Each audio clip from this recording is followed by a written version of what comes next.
following video contains subjects that include child exploitation, trafficking, bigotry, and a god-awful video game that you won't be able to unsee. Viewer discretion advised. What do you get when you take a pound of white fragility, a splash of anti-woke hysteria, one pinch of misogyny, a dab of racism, a never-ending fountain of alpha male buzzwords, and a wheelbarrow full of divorced dad syndrome? You get Andy Pants. Regular viewers of the channel may recall Andy Pants is a video game reviewer who equated my stance on atheism with Hitler and speaks nearly exclusively in GigaChad alpha male bro slang. Here's a sample. LGBTQ weirdos, non-binary weirdos, woke entitlement, entitled queer, degenerate gay shit, slop, woke politics, woke, troon goblins, girl boss, feminist, troon nonsense, troon goblin garbage, homo France. After producing video after video declaring the very fabric of society is being torn asunder by woke video games, this game reviewer decided to step up and make his own video game. And I was very curious what someone with the vocabulary of a 1980s middle school bully would produce on his own. Let's see if his skill and artistry and game design can show the rest of us soy boys how it's done.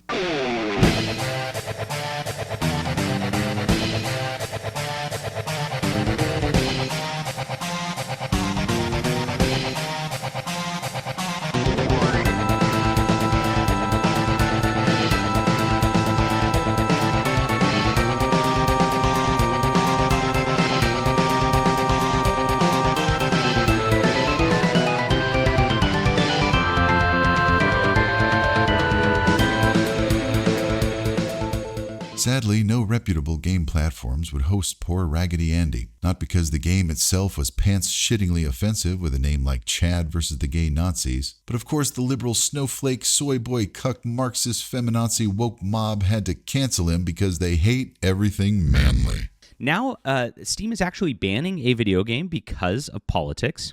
And it's because they're extreme leftists, like everything else in the corporate culture, which we've always told you about. And these guys have tried to pivot away from any sort of culture war sort of thing to appease the YouTube algorithm and the like. It's ridiculous. And they're saying nothing about it. I've seen zero talk from any of those people, any of those influencers. And this is how you know what they stood for was nothing. They just stood for... And I'll tell you what. After playing the victim as this poor, disenfranchised, straight white male fell prey to the glitterati and never got a leg up over the woke video game gatekeepers, it looked like this video game masterpiece would never see the light of day thanks to that darned old LGBTQ cancel culture. So your favorite bard put his talented tongue to work and goaded Raggedy Andy into self-publishing the game, which was apparently a limited time offer because now that the public has gotten to sample it and the reviews were varying degrees of what the fuck, it's mysteriously no longer available. Bro, what? I genuinely thought, no, I unironically thought that, like, you know, surely, like, the lefties might be lying about this just to get, like, just to troll Andy or just to, like, you know, because I wouldn't put it past lefties to just, like, spread, like, a fucking lie just to fuck with some fucking rightoid retard or whatever. Especially if the rumor is that he is creating AI-generated CP of his own daughter. That's pretty crazy. No, he kind of did do that. Not that he removed the link from his profile page, but rather clicking on it just leads to a dead end. You see, it's his professionalism I truly admire. Anyweasel, enough backstory, let's dive into this dumpster fire. Spoiler alert, the gameplay's terrible and the story will make you want to call CPS. Buckle up, folks. I didn't put a warning at the beginning of this video for shits and giggles. This whole thing is really fucked up. First up, the gameplay. For those of you in my generation who grew up on 8-bit games, picture Spy Hunter, but developed by a really dumb, misanthropic bigot. And that's the opening level, if you can get the game to work. Has it crashed again? Has it actually crashed again? I can't alt enter out of it. No way, it's crashed again. It's the first cutscene. This is a pre-rendered .mov file. Let's try again, and this time we're not going to toggle full screen. You're fucking kidding. Let's try again. And it's crashed again. Oh, it's crashed again. Fantastic. Okay. This is the same engine that was used to make Undertale. You're fucking joking. Holy shit, it crashed again! And it's crashed again. Wow.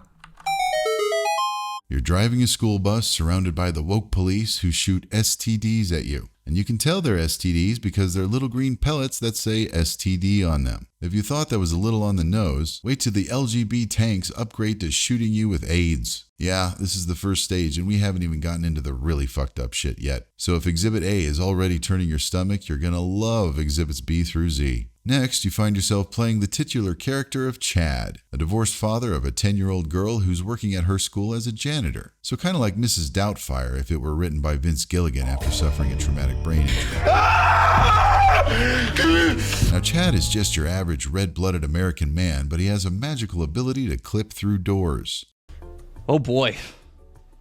Oh, I love the, yep, just clipping through shit. This is, like, this should be taken off of sale just because, like, this is not a product that was ready for consumption. That's right, Andy couldn't be bothered to make any of this look fluid, realistic, or enjoyable, as this was produced using nothing but AI slop. Which makes me wonder if he made this game just to bitch about it being banned, because this took literally zero effort. Anywhopper, you're Chad the janitor, and your list of tasks begins and ends with cleaning up puke wherever it may be in little puddles around the school. You see a puddle, you clean up a puddle. Rinse and repeat while you interact with the NPCs until you have a conference call with your ex-wife regarding the custody of your daughter. So basically, we're watching a nightmare fever dream version of Andy's divorced dad victim syndrome writ large. But don't worry, there's plenty more action to be had as the gameplay switches to an off-brand version of Flappy Bird. And if that's too difficult for you, you can choose to just skip the level, because actually playing and beating the game is now secondary to the scathing social commentary about how a poor, hetero, single white guy has it so fucking rough in a world that promotes inclusivity. And here's where we go from a lazily slapped together game to a death spiral into madness. Because Andy decided not only to use his daughter's name and likeness in this game, he even dedicates the game to her. How sweet. And what happens to little Lainey in the game? Why, the Woke Mafia Teachers Association forces her 10-year-old ass to strip in a gay pride parade.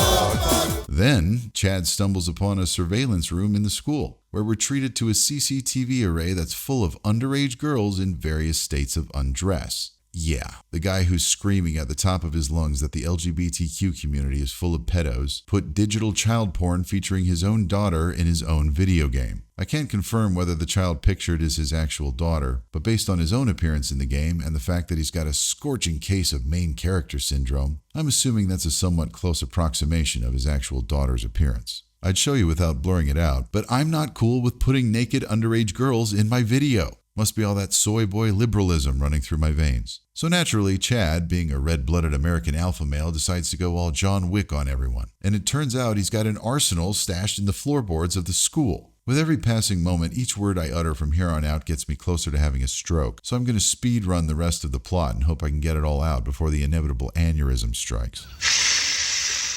You go in Rambo style to a giant prison compound that's trafficking kids. Your daughter is being presented as a child bride to the big bad who wants to taste her guts. Red flag! You fight off LGBTQ bots who shoot dildo missiles at you, and a woke black female girl boss version of Mojo. But there was so little effort in making this travesty that your walking and shooting animations don't match up, which was something they mastered in 1980 with Atari's smash hit Berserk. Because when you shoot, your body faces the same way as the bullets is going. No way! Yes way! Also, if you wander too close to the bottom of the screen, you just get stuck there and die. Or the game glitches out entirely and resets to the beginning. You're fucking joking. Holy shit, it crashed again! And it's crashed again. Wow. Once you're successful, you get to complete your alpha male fantasy by shooting a queer in the face. Is that also a red flag? Crimson. You rescue your child bride daughter, blow up the facility, but apparently leave all of the other kids to burn to death. And then it's one more level of Spy Hunter syphilis version before a tornado just comes in Deus Ex Machina style and sweeps all the bad guys off the map. Okay, wow, you're throwing a lot at me here. And just like the game says, this was all for Lainey.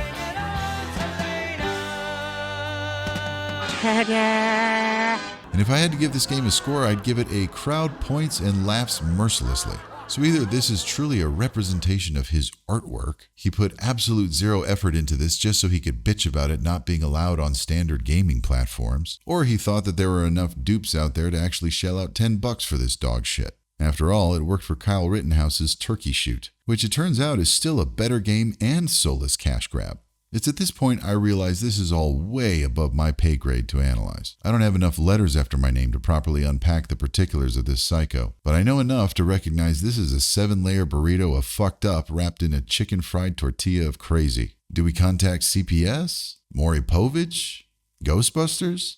I think CPS. We're ready to believe you. What's really funny is I don't share a lot of opinions with the anti-woke crusading crowd on YouTube, but at least we can agree that Raggedy Andy's as fucked up as a shithouse rat. Destructor even volunteered to me the very moment when Raggedy Andy turned on him, and he was lumped in with the rest of us woke soy boy cucks, further proving that anyone Andy doesn't like is just another pedo. Well, I think that's enough for today. I need to go drown myself in weed, whiskey, and wine to wash off the stink of having to deal with this turd. Meanwhile, thanks to Destructor for sharing Andy's piss baby tweets. And a huge thank you to my patrons who keep the lights on so I can show you all what horrors are lurking in the darkness. And in the spirit of Raggedy Andy's lazy-ass, lowest common denominator, race to the bottom AI slop bullshit, I'll be putting absolutely zero effort into the outro today. Visit me at patreon.com/KorakTheBard, where I really put some elbow grease into my work for my sweet and sexy subscribing patrons. Sign up today and get your own original Bard-composed theme song. And if you're interested in political commentary, come check me and Doc Scorpion out at the Ready to Rumble podcast, available on Podbean and Apple Podcasts. And if you just want to toss me a coin or two to contribute to my substance abuse, it'll help me remove the memory of Raggedy Andy if you go to buymeacoffee.com/KorakTheBard.